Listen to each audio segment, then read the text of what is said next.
Worries over inflation. Yesterday, the GDP was slower than expected. Last time we spoke, you told me you were expecting 4% growth in the second half of the year. We got a growth number yesterday, but it was way lower than people expected. Ohio residents are heading to the state fair as new Fox polling shows that voters may be souring just a bit on the economy. Jeff Locke is in Columbus talking to fairgoers. Hi, Jeff. Hi, Jackie. Wish you were here. Beautiful day. Yeah.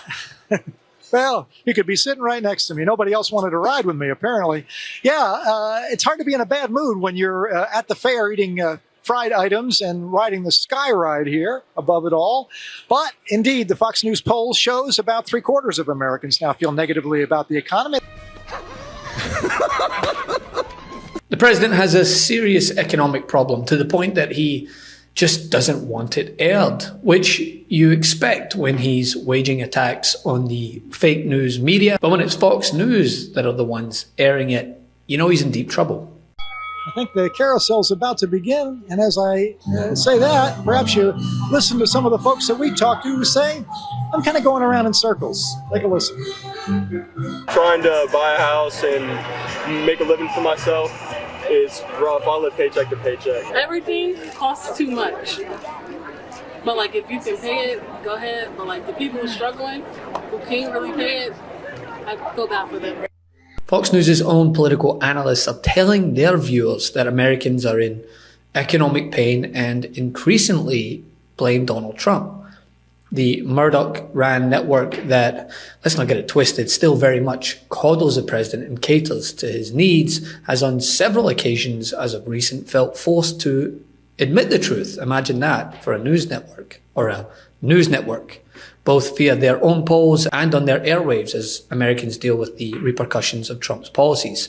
Kevin, President Trump, as you well know, talks about the economy frequently, bragging about it. He calls it the hottest country in the world. And here's something Commerce Secretary Howard Lutnick said back in December.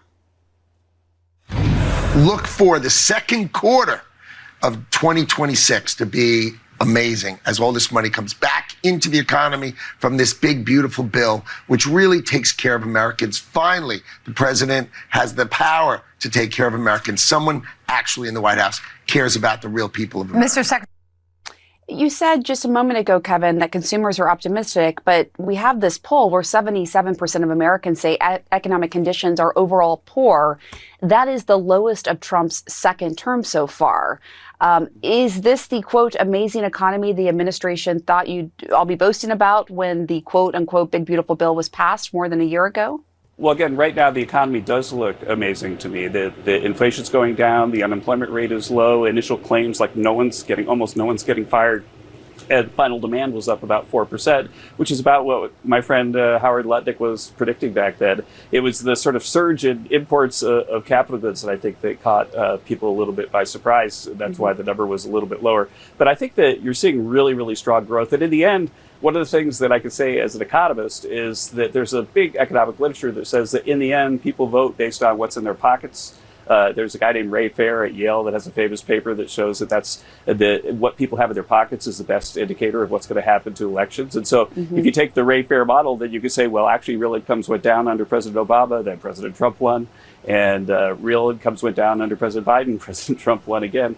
And so I think that the real incomes growing right now are a really positive sign politically, and much more positive sign than something I would see. And if you look at polls across the board from ABC to CNN, they're finding a consistent through line.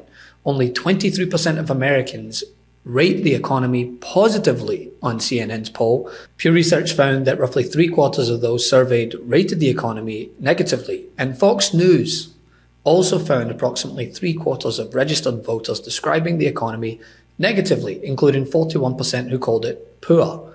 So it's not just one rogue survey, right? It's not a liberal poster with Trump derangement syndrome or a group of people outside Whole Foods asking whether capitalism failed. It's different organizations using different methodologies, and they're finding the same basic thing here. Americans do not think this economy is working for them. Worries over inflation. Yesterday, the GDP was slower than expected. Last time we spoke, you told me you were expecting 4% growth in the second half of the year.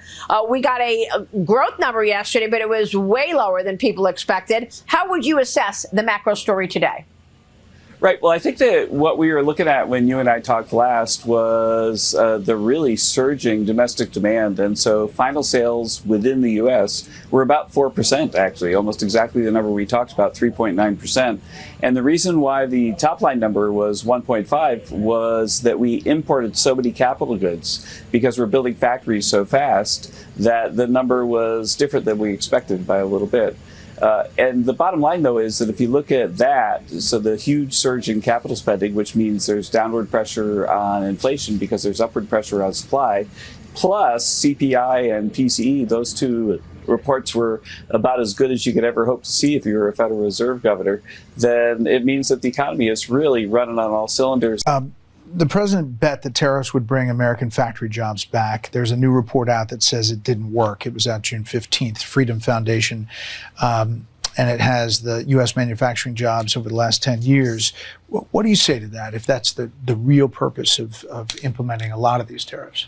Well, I do think you have to look at historic numbers. So during the Biden administration, after the COVID lockdown ended, we had a rebound in manufacturing jobs as the economy opened back up. But then we lost 220,000 manufacturing jobs in the last 2 years of President Biden. Last year in 2025, President Trump stabilized this. And now in the first half of 2026, we've seen the manufacturing jobs go positive. So it dropped severely. We stabilized it. Now it's coming back up. And what is terrible for Trump is that this is supposed to be the issue that he's strongest on, right? Trump did not return to office promising Americans subtle improvements in macroeconomic efficiency. He promised prosperity. He said prices would fall day one. So when I win, I will immediately bring prices down starting on day one. I walk into office, I have a press conference first or second day, and they're screaming at me, "What are you going to do about high prices? Right? What are you going to do?" I said, "I just got here. What are we talking about?" A vote for Trump means your groceries will be cheaper. They tell me they don't feel it because grocery they prices might not, are up. but they're going to now. I've only been here for 11 months. Under my leadership, the United States will commit to the ambitious goal of slashing energy and electricity prices by half at least. We intend to slash prices by half within 12 months, at a maximum 18 months. And if it doesn't work out, you'll say, "Oh, well, I voted for him. I still got him down a lot." Energy prices, airfares, mortgage rates, rent, and car payments are all coming down, and they're coming down fast. We inherited a mess, but we've done a hell of a job in 12 months. Energy is going to bring us back. That means we're going down and getting gasoline below $2 a gallon. They're going to drop like a rock as soon as it's over. Yeah, Painfully high, though, now, and could be creeping higher before it's done. Excuse me. Lower than Biden. Starting on day one, we will end inflation and make America affordable again. Don't forget, I haven't been here very long. I inherited the worst inflation in history from Biden. But costs are going down rapidly. He said energy would become cheap instantly. He said tariffs would make Americans rich. He said his business instincts would produce an economic boom almost immediately. And now you have Fox News running headlines like voters say they're in economic pain. And even though we've made incredible progress, we understand that there's a lot more work to do. And the thing that I'd ask for the American people is a little bit of patience. That's the political equivalent of your own mom leaving a 1-star Yelp review. This latest Fox News poll does give the party some hope that this year could finally be different. One big takeaway from this poll is that at this point in the race, the brutal GOP primary with John Cornyn is having a lingering impact on how voters feel about Ken Paxton, particularly Republican voters. While 98% of Democrats support James Tallarico, along with 68% of independents, only 89% of Republicans are behind Paxton. And when you break down those GOP voters, nearly a quarter of non-MAGA Republicans said they support Tallarico. Why is that? Well, one reason is that more voters are concerned Paxton lacks the character to serve than they are that Tallarico is too extreme.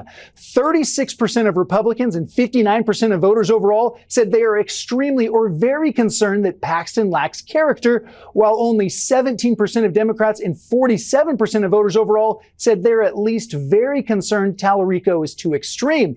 There are still 3 months to go until the election. I mean, Trump can dismiss CNN, he can insult ABC, he can call the New York Times failing all he wants, but Fox News is a network where he expects the economic miracle to receive nightly confirmation, which you best believe he tunes into, hence the play-by-play every other week on who Fox should or shouldn't have on the air. And when you go deeper into the analysis, you found that Fox reported that Trump's net economic approval fell by 13 points between March of 2025 and June of this year. Its analysis said that a majority disapprove of his economic performance and that the dissatisfaction extends beyond individual issues such as tariffs or gas prices. Fox's own words were, quote, "Most Americans feel like the system is stacked against them." Another very troubling area for the president, who built his entire political identity somehow around supposedly defeating a rigged system. I know this is coming from the man bragging that his economy is booming that much that his friends can finally afford that private jet that they wanted. A man of the people, right? But we passed the largest tax cuts in American history. We delivered 100% expensing. That's a big one. I think we had the greatest economy in the history of our country in my first term. We then got hit with COVID, but even including COVID, we did a great job in COVID. We never got credit for it, but every country was ripped apart by that disaster.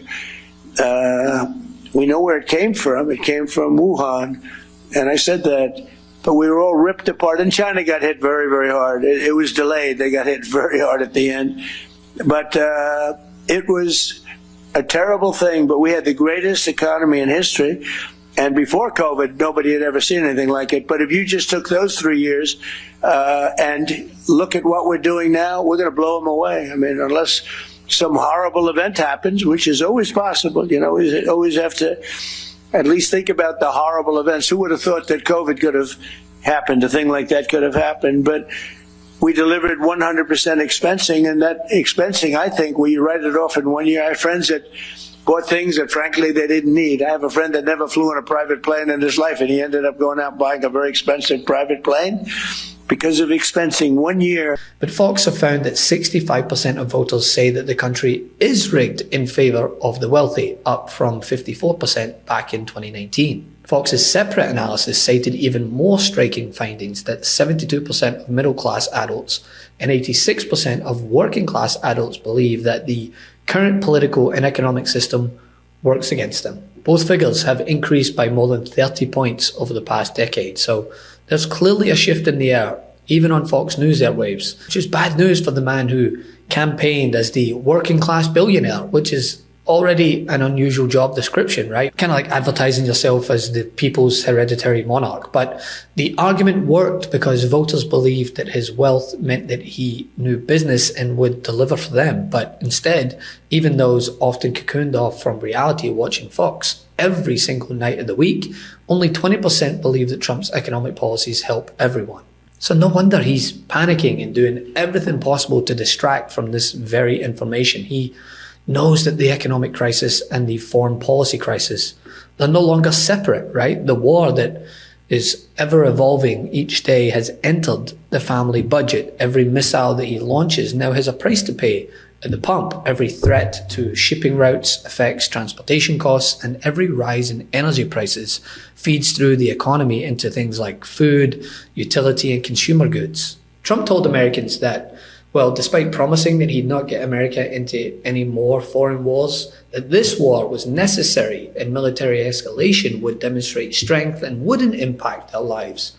But it couldn't be further from the truth. Voters are looking at rising prices during an Iran war that Trump said would be over quick, and concluding that the president has no plan and, worse, takes no accountability. Before you go, our book, WTF America, is available for pre-order now. It's the story of how we got here and how we fight our way back. To pre-order, scan the QR code or click the link in the description. Let's do this.